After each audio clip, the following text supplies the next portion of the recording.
The Mannin Line with Andy Wint.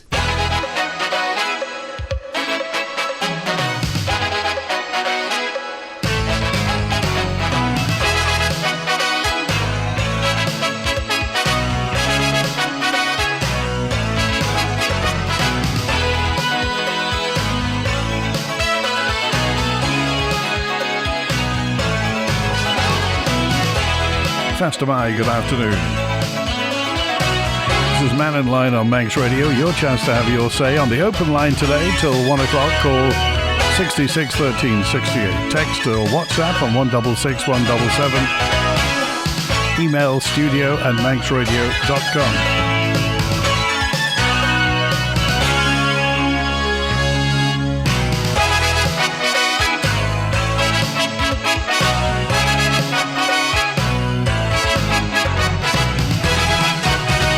Well, Ramsey MHK and former Health and Social Care Minister Laurie Hooper MHK has been critical of a number of decisions made in Tynwald this week. He criticised the Health Department's approach to a motion seeking the additional £15.3 million. The Liberal Van lead also hit out at the 18 MHKs and 6 MLCs who voted against an amendment that would have recognised the cost of living when setting a minimum wage. So he's not happy at the moment. We'll hear from Mr. Hooper later. Right, let's get to the phones. And David's with us. Hi, David. Hi, Andy. Just to give you an update too, remember some weeks ago I had Live Electrical here and the boys there. Now I've got 3 guys on the roof putting me panels in.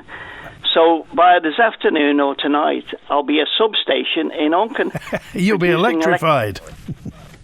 I'll be electrified. They're definitely going to plug me in. And I just wanted a little comment before I go on to the subject matter of the Chief Minister and Hooper, is that, you know, that the only thing with DEFA, and I did challenge the Minister when I went to the meeting, when they met the ministers there, they've not put out that thing where you can get grant aid assistance. Now, that's going to help a lot of people in the future, so that needs to be done instead of some of the harebrained schemes or things they're talking about in Tynwald over the last few days, and that's my opinion on that.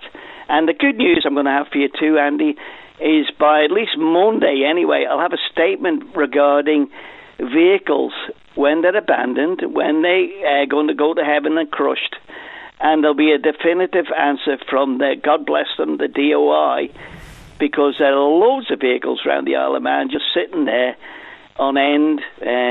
Belgravia Road is definitely one of them near Onken Park there.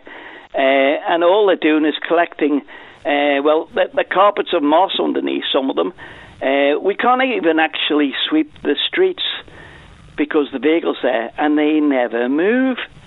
So it's a good day for me because I'm getting all this information and your listeners are going to get it too.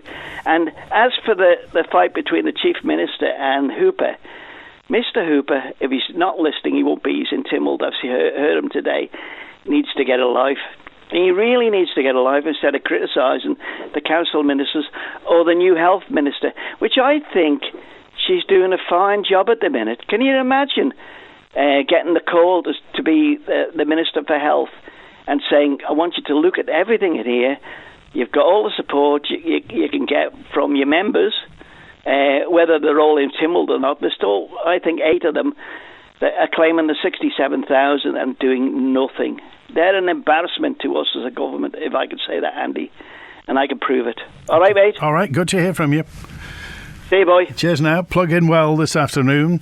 Got a message in from Freddie who said, what about that conversation between Mr. Cannon and Claire Christian when she was offered the job? Claire, I've got some good news and some bad news. The good news is I'm offering you a position in Comyn. The bad news is it's health. I'm sure he didn't say that, but it is. It's an onerous task being in charge there, isn't it? Robert's with us now. Hi, Robert. Hi, I'm over near the power station. It's a bit loud. Can you hear me okay? Loud and clear. Near the power station?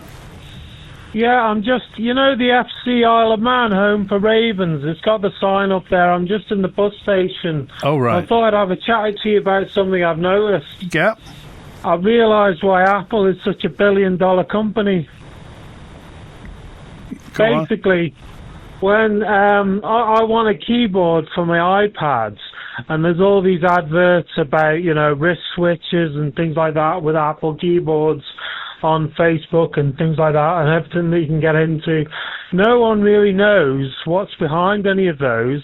So they've got the store, and they've also got the high street in terms of, like, they've got the actual store on their phone you actually buy from. So it's just a recurring algorithm, Do you not think? Well, am I going up the wrong space? No, the thing is that Apple started before everybody else, didn't they? They started back in the 70s, so they got a head start on absolutely everybody. Oh, did they? Did they now? What about Ubuntu? Well, there we are. You never know, do you? So why they've got their house sorted out? So they've got themselves sorted out. Why are you Pulrose Bridge, Robert? Well, I wanted to go to Starbucks to buy a keyboard, but I seem to be going a bit west. When they say you've gone a bit west? I think you may be. I seem to have gone a bit west. I seem to have gone a bit off the map. I need to get back to basics. Yes, you need to go round to the Peel Road and turn left.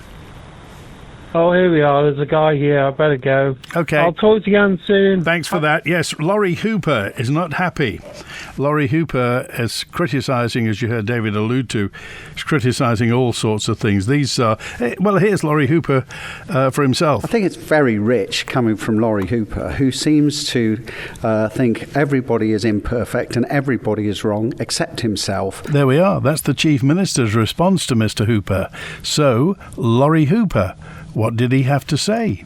They are just being dishonest with people about what they're doing. They are trying to pretend that we can carry on the way we are, that their decisions that they're making are not going to have real consequences for real people, and they're trying to plug the gap with these end-of-the-year supplementary votes. I mean, I just cannot believe anything they tell us anymore. I have zero confidence in her ability, not just to turn this around, but just generally. I think we have an incompetent administration that was being proven time and time again. We've just had a massive debate on the living wage, where the government's own report contradicted some of the things the minister was telling Tynwald.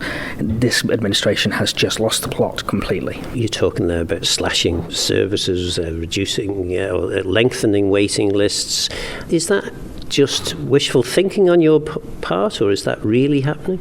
That's what they explicitly said they were doing in their mandate and operating plan. Mancare's response to that was, do you not realise this will push up A&E wait times as well? Now, the Minister may not be aware of what's in her own documents, but that is exactly what they've proposed to Tynwald. That is exactly what they've instructed Mancare to do. And in terms of building bridges, trust me, I have been trying to do that for my entire time in Tynwald Court, but we've reached the stage where, like I said, because I can't trust what I'm being told by ministers, it is very hard to engage in any sort of constructive dialogue when you know full well the rug is going to be pulled out from under you. There's Laurie Hooper.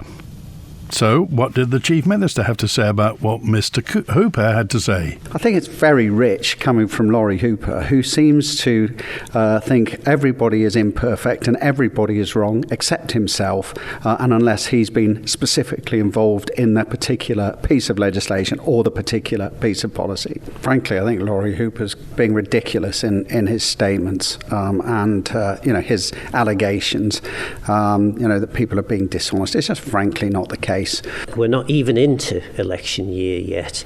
Are you expecting that more members will start making more outspoken and saying more outlandish things? There are those of us that want to work and want to carry on working and will continue to work and give absolutely every ounce of energy and commitment that we have and continuing to deliver. And if Laurie Hooper and others want to sit on the outside and throw rocks for the next 12 months on the basis that that's the foundation of their election campaign, they're absolutely welcome to it. There he is. That's the Chief Minister.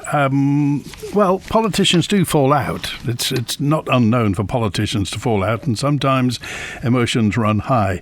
But on reflection, I just wonder what your thoughts are about what Mr. Hooper had to say and what the Chief Minister has to say. By the way, next Tuesday, Mr. Cannon will be in Max Radio. He's on Mannin Line next Tuesday, 22nd, so you can actually chat to the Chief Minister and see what he has to say. Of course, this year, the year has finished, the parliamentary year has finished. Next one starts in October, and then, of course, it's the last one before the general election.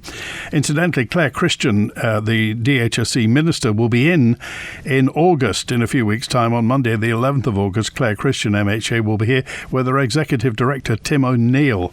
So we'll hear what what the situation is in DHSC. Oh, a note in from 528 who just says, sad to see Fargher's Newsagent closed in Onken. How long's it been there for? 70, 80 years? They did really well to keep it going through the last few years, being right on the road. Sad as an old Onken boy, the village I grew up in has disappeared. Well, sad to see that. Would it be not good to see the felled plantation trees being used as groins on Douglas Beach, along with Kurt Michael and perhaps dog mills, says Patricia on 829. Yes, they're doing some logging at the moment in the plantations, and they all seem to be going out through Mazaron, through Ramsey. Whereabouts in the UK they're going, we don't quite know what use they're being put to. The Victorians, says Patricia, put good use to everything they could get their hands on. And talking about the sunken gardens, there used to be an apprenticeship at Belafton and Harcroft where the Douglas Council had their gardens. The plants grown there were spectacular and helped the not academically minded to have a future in horticulture. I'm an old codger. Oh, thank you, Patricia. But the decline in the Isle of Man and the way the young natives have been driven away beggars belief. How times change, eh? And a notice from Dick, who just said, only a few years ago when Phil Gaughan, our political correspondent, was in Tynwald, of course he was the DOI minister, Dick said, I remember Phil Gaughan being on Manx Radio encouraging people to help cut back the hedgerows, roadways and paths. Now the woke police of the DOI say you can't touch them because you don't have training and you won't be covered by insurance. How ridiculous, says Dick. Well, times certainly do change. A note in from 830. Yes, surely Laurie Hooper needs to man up and stop moaning. Why doesn't he get a new job or just leave the government? Well, he did leave the government. He's a backbencher now. But, of course, he does have a job until September next year when the election is in. And we don't know whether Laurie Hooper is going to be standing in Ramsey. He did top the poll. Bearing in mind, he did top the poll. He stood many times, didn't get elected once, and then topped the poll last time. So you never know. Democracy is a multifaceted beast. I just want to say the traffic lights are barely visible in Glenvine due to overgrown bushes. Mrs. B, thank you, Mrs. B, on 247. An accident waiting to happen in Glenvine. Vegetation overgrown in many areas around the Isle of Man, including on the way to Ballabeg and on Johnny Watterson's Lane. Well, presumably they're getting round with the strippers and the strimmers, but just not in Glenvine. After spending the day on Ramsey Beach in front of the lifeboat station, I've decided to stand for the commissioners. If I get in, I'll put forward the cleaning of the beach and an increase of town wardens to try and control all the dog fouling in Ramsey. It's out of control. I'm a prospective candidate, says Big John. Well, not at the moment, you're not. But anyway, that brings me to tell you that there are elections taking place at the moment. Oh, and just about Ramsey, the reopening of Ramsey Swing Bridge to traffic appears to be some way off. It's been closed to traffic since January. They said it was going to open in March. DOI imposed the partial closure following a survey which revealed areas as concerned with the deck structure. In the latest update, DOI says it's still awaiting a design. It's still awaiting a design before repair work. January it closed. Still no fixed timescale for the reopening of Ramsey Swing Bridge. You can wander across it willy-nilly, but you just can't drive. Ramsey, January. It's now July. So, yes, there is an election taking place today, and if you are eligible to vote, then I urge you to go and vote. Eligible residents in Port Erin and Ramsey will be voting. In fact, they've been voting since 8 o'clock this morning. Eligible voters in the south will be able to choose 2 new members to join the local authority in the north, 1 vacant seat as well. Polling's taking place at Port Erin Commissioner's offices and Ramsey Town Hall. Both locations close at 8, and Manx Radio will have live reports. Tonight we have reporters at Port Erin Commissioner's offices and Ramsey Town Hall, and that'll be live tonight during Greatest Hits with Chris Kinley. And Sue's on now. Hi, Sue. Hi, Andy. I was listening to the report that John Moss did the other morning about the DOI saying, and the footpaths, the DOI saying that they needed to take on a lot more staff and spend, what was it, £800,000 extra per year. Oh, no, £1.5 million, 30,000. Oh, was it £1.5? £30,000 a week. Okay. Well, I went to a couple of those listening to you meetings, and at the one in Peel, I actually approached the DOI one of the DOI representatives that was there, and I suggested to him that all they needed to do to help do basic maintenance on the public rights of way was for one of their members of staff who already works for the public rights of way department and hopefully walks some of the walks themselves, for them to contact all of the walking groups, walking organisations, walking businesses, charities that could be involved, say like Mannin Sheds who build and mend things, Manx Wildlife Trust who deal with all the wildlife, mental health charities, anybody who could have any involvement in doing the basic maintenance of the public footpaths. They could contact them, get a list of people that are who would like to get involved, and create volunteer groups who would be happy to go out and do basics of maintaining the public footpaths. Like Mannin Sheds, I mean, they're more than capable of repairing stiles and fences and gates and things like that. And everybody else, I mean, I do a lot of walking. I have a dog, I walk him, but I do other walks as well. And you do often think to yourself, am I going to be able to walk this walk? Is it going to be overgrown? Are the sections of it going to be closed?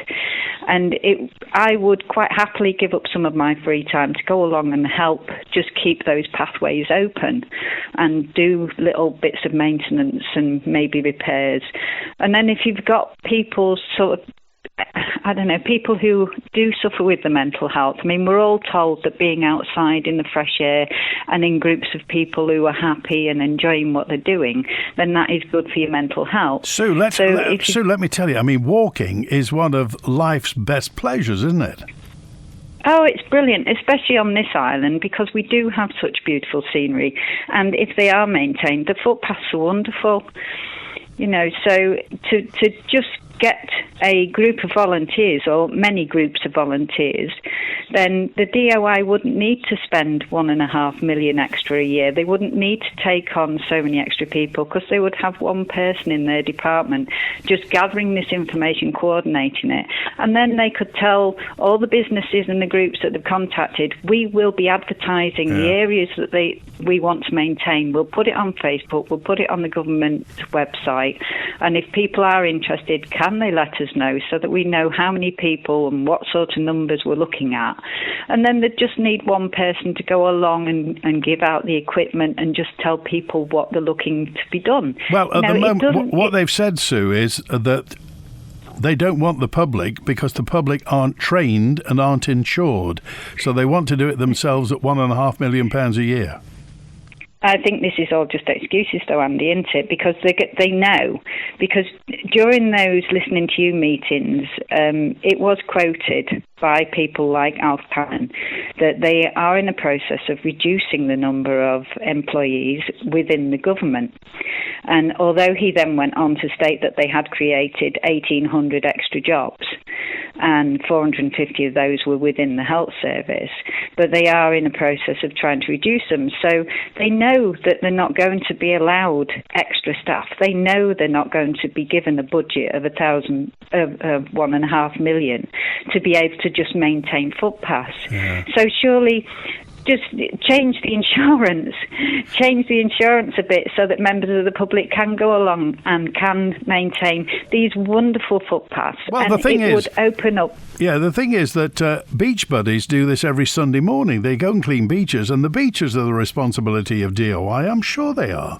So they can do that, and also they issue their own insurance, don't they? When you do homestay, if you're part of the government, you get public liability insurance with that. So surely they know all about insurance. They could do this if they wanted. Of course they could. They have the capability. But like I say, they just put up excuses, and the excuses are in the forms of, well, the public aren't insured, so we can't let the public do it, and we would need all of these extra employees and all of this extra money, knowing that they're not going to be granted that. Yeah. So they're just putting up excuses to drive industries like the walking tourism industry. And exactly, that's the point. There are over 200 outstanding complaints regarding public rights-of-way at the moment, on record, over 200. And as you say, we advertise this, visit Isle of Man, plug the fact this is a great place to come on. And we all see the walkers walking around with their stout walking boots and their sticks and what have you. We see all the people. So what message are we sending to people if we're saying, come and walk, by the way, not down there because it's not fit? Exactly. And I mean, there is the old Foxdale railway line. There's one section of that has been shut for a very long time now because there's a wooden stairway that leads from a higher section to a lower section, and then you cross the road.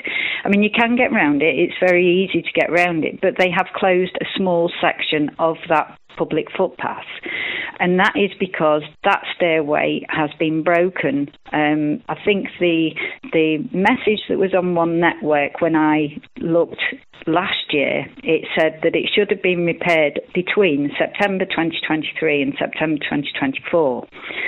Well, I went along there after September 2024 and that section was still closed, so I had another look on One Network and it said now it's due to be repaired by July 2025.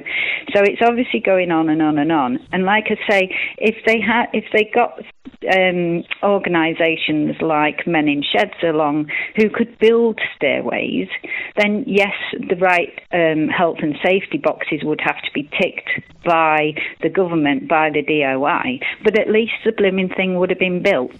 So, you're not. What's your message to the DOI then, Sue? My message is just take the simple way.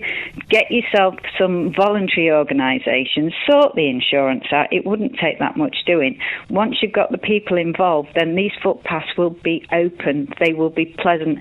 Your tourism industry, for your walking industry, would increase. People would gladly come. I mean, if you've got tourists coming over to walk and they see that volunteers are maintaining the footpaths, then some of them would probably want to get involved themselves, and that would give them a higher feeling of gratitude and fulfillment and achievement and everything like that, because then they are helping to do it. I mean, some people pay to do things like that across, because you have volunteer holidays for people who want to learn how to do dry stone walling and hedge laying.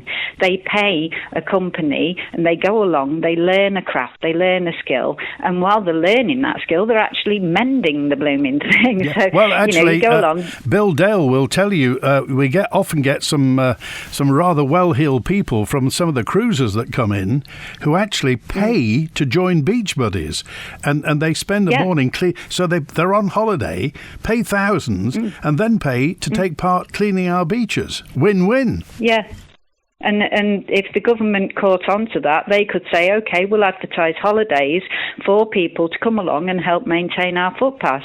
They can learn crafts and skills like building walkways, like mending styles and gates and fences. And it's just one of those things, Andy. If they put the brains in gear and stop being muppets all the time, then they could actually make this island a very wonderful place. They're not doing that. They're ruining it. They are absolutely destroying this island. Sue, I appreciate it. Thanks for calling today. OK, Andy. All right, 12:30 on Manx Radio. I just wonder whether you got a favourite walk on the Isle of Man that you'd be prepared to clean up. What do you think about this idea? Validated footpath repairers. If the government got the insurance, and presumably somebody will be doing a risk assessment here and saying, if we let members of the public mend fences and mend paths, it only takes one person to trip over, fall down 20 feet of hill, and we're going to be in trouble because we're going to get sued or we're going to get a claim from an insurance company. So all you need to do is to get actuaries together. They've done it for homestay. And if there's a maximum of 20, 30 people who are qualified as volunteers and insured to mend the footpaths, will that be such an onerous task to organise? There's already a Facebook group for mending footpaths, says 695. Is that true? I emailed the DOI the beginning of the year, says 180, and offered my services as a self-employed gardener, window cleaner, to clean and maintain the road signs and all the overgrown vegetation covering the signs. But they said a private company had just won the tender and was going to do the work. I personally haven't seen one person out doing it. The grit bin at the blackboards, an accident black spot, has been covered and inaccessible for 3 years. Well, I'm sorry, but I cover the whole island and I've not seen one person doing these jobs. Have you? Have you spotted anybody? We all know certain road signs that are covered in moss and lichen. You can't see the darn things. We all know road signs that are obscured by hedges and trees. Now, surely this isn't difficult to organise. This is not addressing the national debt, is it? This is just housekeeping. It's just gardening, isn't it? Isn't it something we can do? Anyway, thoughts on this? Howard's with us now. Hi, Howard. Hello, Andy. Just on the other side of that thing, it's a box-ticking exercise in most cases with the DOI, and the answer, as I used to always say jokingly, the computer says no. And that's basically what it'll be coming out of government. It's an excuse to do nothing. And this rewilding, I appreciate it. I've always liked wildflowers, still do. But there are places that it should be done. And just going back to the other side of the coin where they're saying that they haven't got the insurance for it, does their insurance, where they are neglecting footpaths and encouraging people to walk on them, does that cover, or it's supposed to, public liability? But the question asked is, will it cover? Because if somebody gets hurt on a footpath where briars, and I say I used to go along them quite often, and the briars, they were like branches, and they would rip the face off you if you were on a bike or something like that. And they were vicious, and they were anything up to about 20 feet long, never cut back. So anybody gets hurt by them, and they turn around and sue the government, the DOI, has the insurance that the government got for public liability sufficient to cover what they term as neglect? Yeah. Oh, Howard, before you go on, just had a word from the police. You're being urged to avoid Cronkovody. There's been a road traffic collision, an accident around Cronkovody. Carry on, Howard. Yeah, well, as I say, the other day I was up Douglas Head, and the footpaths there, well, let's say the part that you can look out over onto the green of Douglas Head there is always kept reasonably tidy, and that's with the Douglas Corporation. The lads who keep the grass cut, trimmed, etc. But again, that is to get the green flag. This is an award system where they nominate 5 places around the town, and they have these in pristine condition when the judges come over. But you walk down, and I said this the other day to you, just below the Trafalgar Memorial that's there, to the other side of that hill, there's nothing done. And the trip hazards there with the weeds and the briars, the gorse, and as the lady said to me, oh, you've cut the nettles back, thank you. It's just things that are not done. And this is something where they've got rid of the staff within the DOI, or the highway board as it used to be called, and all those lads worked in different districts, and they knew just where these problems would occur, and they were able to go round. Now you've got what they term as travelling foremen, sitting in the vans, driving around. They can't watch where they're driving, and they can't look to see what is missing. So that this is where they're just driving past places that are neglected and going back to the office, ticking the row of boxes and saying, oh, everything's all right. But it's not. Everybody that goes around, walks around, can see that it's not. And the footpaths at Douglas Head going down from, I keep saying the camera obscura, going down from there, right down to the bottom where you go down to Port Skillion, is shortly going to become inaccessible because people are struggling to get up and down. And the lighthouse cottages down there now, they're used as holiday accommodation. There's people wanting to go back down there the other day, and they had to walk round the other way and come back in the far side. They couldn't walk down the lighthouse steps because it's completely overgrown. And there's nobody, you never see anybody about that'll do anything for them. And this, unfortunately, is the way of the Department of Infrastructure these days. But the thing they is, won't get out of their vehicles. The thing is, Howard, they won't look around. You were in horticulture for a long time, and most people who are in gardening and horticulture love their jobs. They like seeing things done properly and neat and tidy. So it's not the boys on the ground and the girls on the ground. This obviously comes from higher up. Oh, it does. There's very few on the ground now. You might see the roadsides where they go down with a tractor and a cutter on the side. They'll trim some of the sides of the roads. But these people never walk on the footpaths. Very rarely would you ever see one of them there, and they just don't know what the situation is. But one, you see often enough on the internet news, on Manx Radio and the other stations, and in the papers, the Courier, a certain bank has just done a walkway somewhere. Yeah. Somebody else has put a bridge in recently, and it's all done by volunteers from banks, officers, etc. Now, is that inspected by the DOI before they open it up to the public? Or have they just sponsored it and got contractors in to do it? That's interesting. Or maybe they have volunteers from the organisation, from within the workforce, who just get the tools and do it themselves. But they would have to be covered by insurance, which the DOI is saying they don't have. That's amazing, because you're quite right. I remember when the Douglas Town, what's it called, Development Corporation, whatever it was, the one that Chris Pycroft used to run, they had volunteers, and every company in Douglas put together a team where they'd go around and clean bits of Douglas up. They'd actually take care of little bits of the parks and what have you. And I don't recall them having insurance. Gardeners. That's it, yeah.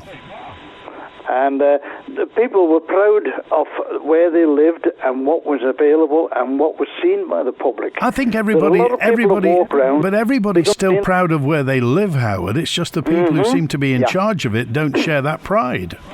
Well, we've got a classic example up where I live. During the last storm, there was quite a number of the wooden fences blown down. And the council, their word to the people who lived in these houses, we don't repair the fences. But it's fences that they put up. Anyway, there was one or two that I know of that were repaired, and they brought contractors in. So the contractors did the job, but they've left a load of the old fence posts and boards on the grass border. Now, the council workers, the Parks Department, are coming round and cutting the grass, and this has been here. They come round about once a fortnight, so you can say a month. They've been cutting round this timber, and the grass is now growing up through the timber, through the posts, and through the boards, but neither the contractors have been back to shift them, or the council have shifted them. And, this is building up rubbish, and where people will say, I can't be bothered, the corporation can't be bothered, so why should I be? And that's the key. That's the key. If suddenly people think nobody cares, then that's virulent. So that just goes through society. It does, and that's what it's like a cancer going through society, and this is what happens.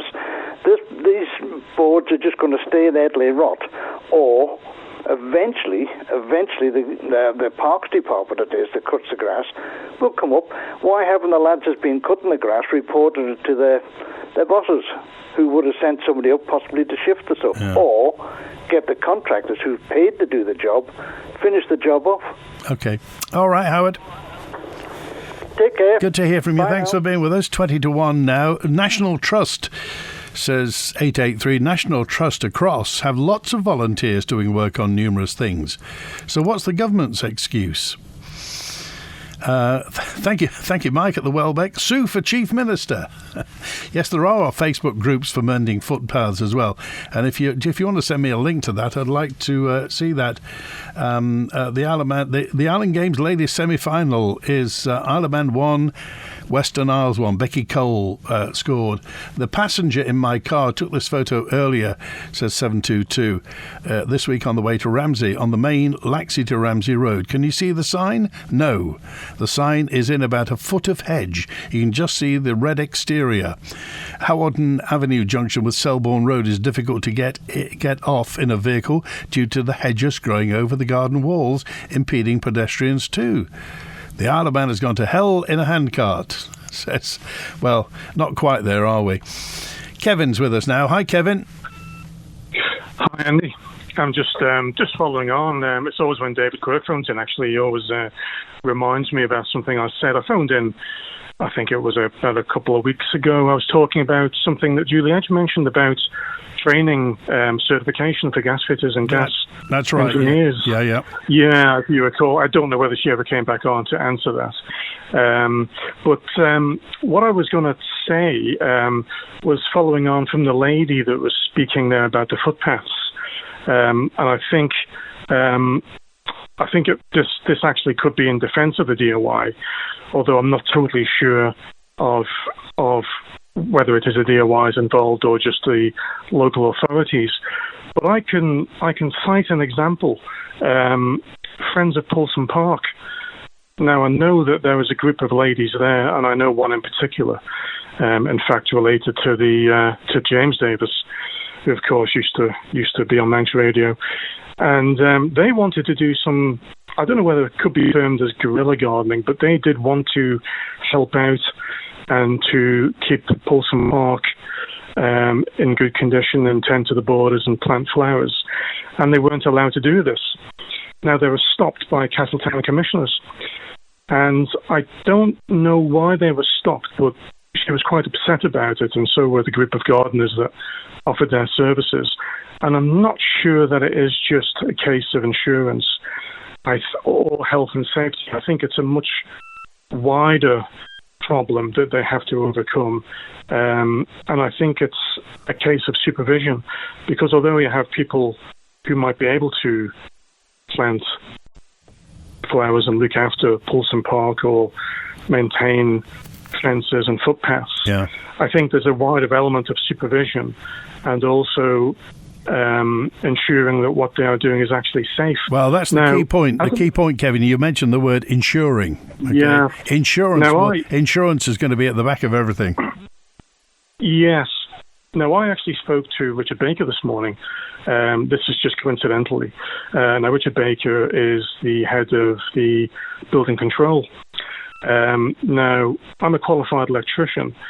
And even if you're a qualified tradesman, and this is getting back to what David was saying earlier, even if you're qualified and you're able to do the work, maintaining the certification and having the correct accreditation and proof of that in place is actually very difficult. And I had this conversation with him this morning, and it's very difficult for even qualified tradesmen to maintain their certification and have their credentials verified so that they can maintain working. So I think to have members of the public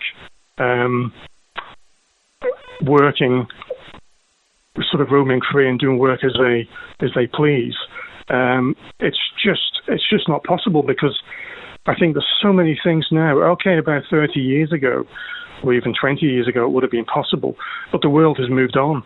And the case that Mr. Baker cited to me was Grenfell. And he said once Grenfell happened in 2017, the world changed.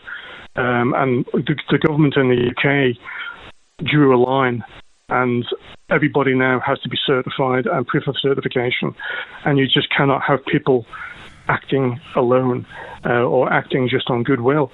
Now, I know Men in Sheds do a fantastic job, and my father-in-law was with Men in Sheds. Now, whether they could undertake the works, I don't know, but they had a lot of problems even getting charitable status, because with the KYC, GDPR, health and safety, again, they have problems even just running men in sheds. Yeah. So it's a global problem. It's not just... I think it's unfair to bash the DOI. I don't think it's got anything to do with the DOI. I have no affiliation to the DOI, but I don't think it's got anything to do with the DOI at all. I think it's more to do with local authority and central government. And it's not just our government, it's UK government. Yeah, but by the same token, though, Kevin, 200 at the moment, 200 paths not right. Or 200 paths have got things that are outstanding complaints of them. So if we can't have the public, if we can't have volunteers, we can't advertise walking holidays when 200 of these paths are not fit to walk down. I entirely agree, Andy. I entirely agree. Now, I had a loose paving stone on the pavement outside my house, and I reported this to the DOI on several occasions, and it was never fixed. And I was in dialogue with Jason Roberts, who's the clerk of Port Erin Commissioners, and he was very helpful. And this was over a different issue, not that particular issue. And it was only when he intervened that it got fixed by the DOI. So I know they do have their own problems to deal with. Of course, they've lost a lot of staff, and they're stretched as well. So I think they're probably contending with the same issues that I have to contend with. It's the way the world has gone. No one can move now without coming up against bureaucracy and other issues. It's very difficult. But I fully agree with the footpath issue. Okay. It is a problem, but how we overcome it, I don't know. Thanks for calling today, Kevin. Appreciate it. Thanks for being with us. It's 13 minutes before 1. The Isle of Man Creamery presents stress-free food shopping with our doorstep delivery service. In time for breakfast, enjoy fresh milk, cheese, cream, Noah Bakehouse pastries, bread, coffee, juice, eggs and potatoes delivered straight to your door every day. And if that sounds good, we don't charge for island-wide deliveries. Love food and drink delivered super fresh? Sign up and order online today at isleofmancreamery.com. Meet Jane. When Dad began forgetting the little things, we knew we needed help. Man Benham walked us through every step. Real stories, real solutions. Secure tomorrow today with Man Benham. Hi Liz, I see you've had your garage converted. We're desperate for more room. Yes, come through and have a look. John called Manx Property Conversions. We now have an extra bedroom, but it could be another reception room, kids' playroom or office. They also did our conservatory roof last year. We were so impressed, we got them back to convert the garage. Wow, I need that. What's their number again? Call MPC on 450 500. That's 450 500. Or find them on Facebook at Manx Property Conversions. On the 10th of September, the Villa Gaiety is going back to Bacharach, a dazzling tribute to the 20th century's best loved songwriter. Fall in love again with the timeless music of Burt Bacharach and experience his greatest musical masterpieces performed live by incredible West End vocalists and the sensational Magic Moments Orchestra. Make sure you don't miss out. Book your tickets online now at villagaiety.com. Back to Bacharach at the Villa Gaiety, brought to you by Mowgli Events. At 5:30 you can join me, Marilyn Crellin, for Chaclair. I've often gone up and spoken to people. Have you ever thought about coming? So it's been a lot of word of mouth and talking to people rather than just hoping for the best. Fast am I. And Celtic Gathering is running from the 21st to the 27th of July. You might want to knit a ganzi as worn by a fisherman. That's all in Chaclair with me, Marilyn Crellin, today at 5:30. The Mannin Line with Andy Wint. We were talking about Derby Square the other day and how there are no facilities for playing. Well, there aren't many facilities anyway, a few benches, and that's about it. 051 tells me Derby Square is a Georgian square in a conservation zone, so it's not too far to Nobles Park for children. Peter, it's a way to walk to Nobles Park. Would there be any big issue by putting a small park, a play park in Derby Square? It's a big area. I just wonder what your thoughts are. And is Derby Square tidy? Anyway, the Steam Packet quoted me £380 to change my sailing from 2 a.m. to 2 p.m. It was cheaper when I went online to buy a new single ticket by £90. We were talking about the fact that you get charged for changing your ticket, your itinerary on the steam packet now. I can't remember that's ever happening that much before. Oh, just regarding the Southern Ireland connection, I've had packages returned from Eire even after filling out customs form, says 033. Isle of Man Post Office, I think, are useless and not interested. Well, they probably disagree. I found that packages got through if the value of the item was 0, says David. Thanks also to Kieran, who dropped me a note in from Southern Ireland saying, I live in Southern Ireland. Our customs are a nightmare with post from the UK or Royal Mail. I could write a book on it. It's just since the UK left the EU. Juan's on now. Hi, Juan. Oh, disappointing today, Andy. In what way? I went across the promenade and the red and white safety tape on their missing railings has gone. It lasted a week. What can I say? So what's there now? Nothing. You can walk straight on the beach. A gap? Well, never mind. It's been like that for 3 years. It'll be part of the norm soon. Don't worry about it. I was just so I thought I was hedging bets it might have lasted at least 2 weeks, but never mind. I'll have to put it in next year's capital estimates for some more.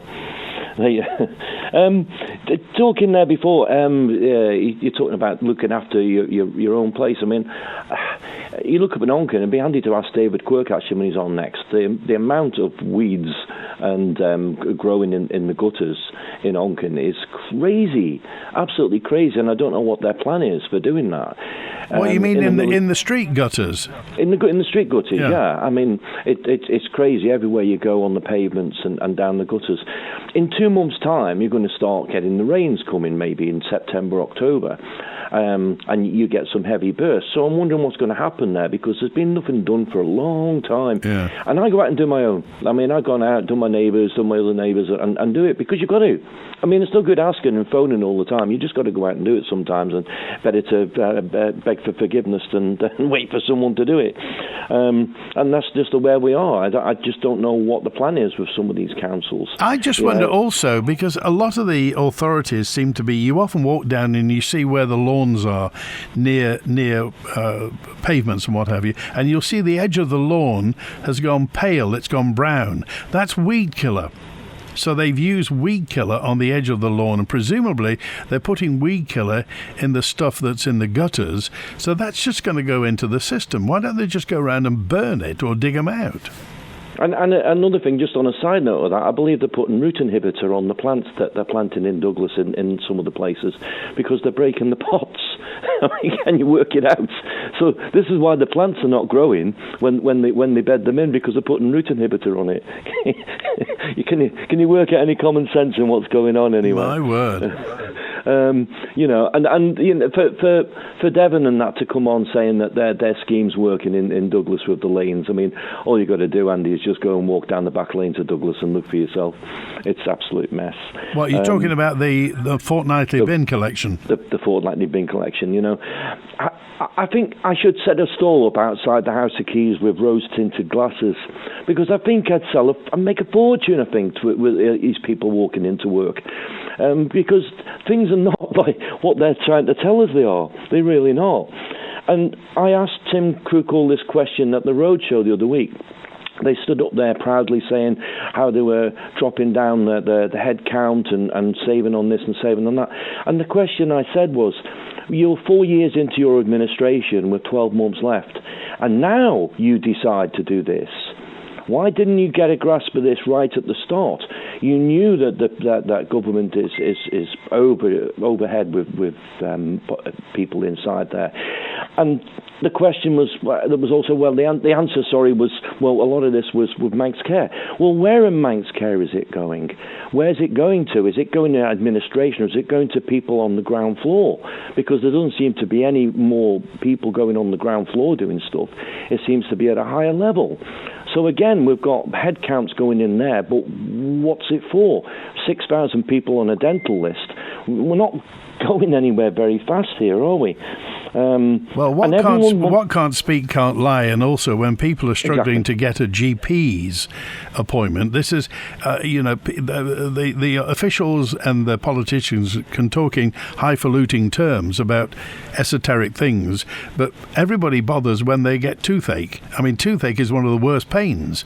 It's short of childbirth, apparently, I'm told. But I mean, so when somebody's got toothache, they couldn't care less about anything else. They just want a dentist, and not to have enough dentists for the Isle of Man is surely that's a kind of basic human right, isn't it, to have enough dentists these days? And this goes along with everything else. It's tidying up what we have, rather than going out and getting new stuff and doing new ventures. It's like this 1.2 million that they're putting on the promenade of the skate park.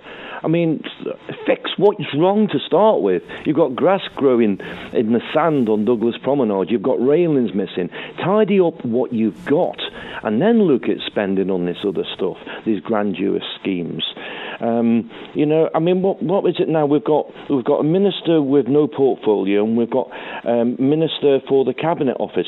Does that mean now that Coman are up to 10 votes? I think about so, yeah. Yeah. Interesting, isn't it? But what are these people doing? I hear the music. I'll see you later, Andy. Thanks. Good to hear from you, Juan. Can the DOI get the person who designed the Pulrose Bridge and cycle lane to organise the footpaths? I'm 1,000% behind what the lady just said, says Rich, about allowing the public to cut back overgrown DOI hedges and paths and banks, picking up litter and the dog muck for free. Well, Michelle Hayward's on Mannin Line in a couple of weeks. She was here a wee while ago, but we've asked her back in. She's in on Tuesday, August the 5th. So next Tuesday, the Chief Minister's on, and Michelle Hayward from the DOI on Tuesday the 5th. That's the week of the Royal Agricultural Show. That's it. If you want to get in touch, the email address is manninline@manxradio.com out of hours, or call the answer phone on 682 63. WINT